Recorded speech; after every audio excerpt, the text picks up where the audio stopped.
Bonjour, bienvenue sur Sudokanar. On va regarder le troisième Yadjilin du concours de Slam Kappelman Lines. Donc, je vais commencer en notant quelques cases qui de manière immédiate ne peuvent pas être noircies.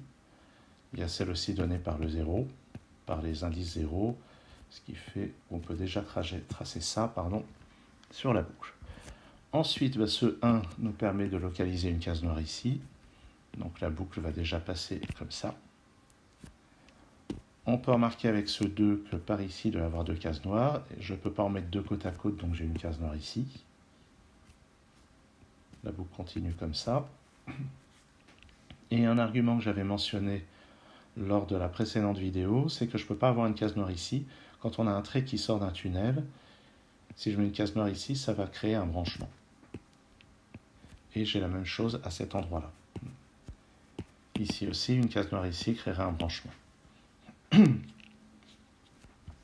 Ensuite, on va regarder un peu ça. À ces deux endroits, j'ai la même chose, c'est-à-dire que je vais forcément avoir une case noire parmi ces deux cases. Et pour cette raison, je ne peux pas mettre de case noire autour, parce que ça créerait un cul-de-sac. Par exemple, si je mets une case noire ici, j'en ai une là, et je crée un cul-de-sac. Et vous pouvez voir que ça ferait le même raisonnement si je mettais une case noire aux endroits que je suis en train d'indiquer. Ensuite, qu'est-ce qu'on va remarquer? On peut remarquer que ça crée un accès d'une ligne dans cette région du haut. Donc je vais avoir une extrémité par là, j'ai une deuxième extrémité par là.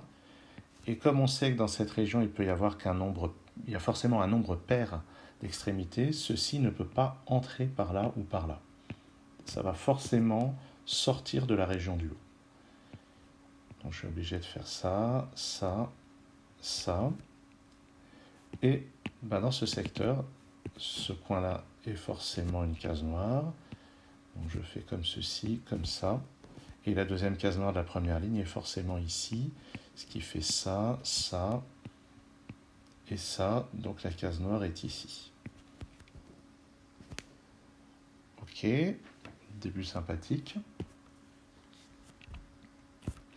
Maintenant, j'ai l'impression qu'on va avoir un argument du même genre par ici. Ouais, on a clairement un argument du même genre par ici, qui est que là j'ai une extrémité, je vais en avoir une par ici, ça en fait deux, et les seules autres extrémités qu'on pourrait avoir, ça entrerait par là. Mais justement, il ne faut pas que ça entre, sinon ça ferait trois extrémités dans le secteur du bas, et ça, c'est pas permis. Donc forcément, ici, c'est une espèce de forteresse dans laquelle je ne peux pas entrer. Par conséquent, je ne peux pas avoir de case noire ici. Si je mettais une case noire ici, j'aurais quelque chose qui entre. Je vais le montrer, j'aurais quelque chose qui entre, et j'aurais trois extrémités dans le secteur. Et quelque chose me dit qu'une case noire ici... Ah non, une case noire ici, ça ferait ça. Donc ça c'est correct. Et une case noire ici...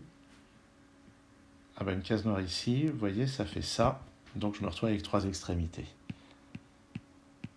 Donc ça, c'est pas une case noire. Et ça, c'en est une. Et là, ça n'entre pas. Mais, voilà, mais comment dire, ça ne doit pas se rejoindre. Donc on va faire comme ceci, case noire à cet endroit. Et maintenant, alors comment on va clore ça? Ici, j'ai un bout de boucle, ça ne doit pas se rejoindre, donc ça fait comme ça. Et à la fin, comme j'ai une case noire sur la dernière ligne, elle est forcément là. Bon, j'avais pas été aussi performant à l'époque, je crois même que j'avais pas réussi à le résoudre celui-ci. Comme quoi j'ai progressé.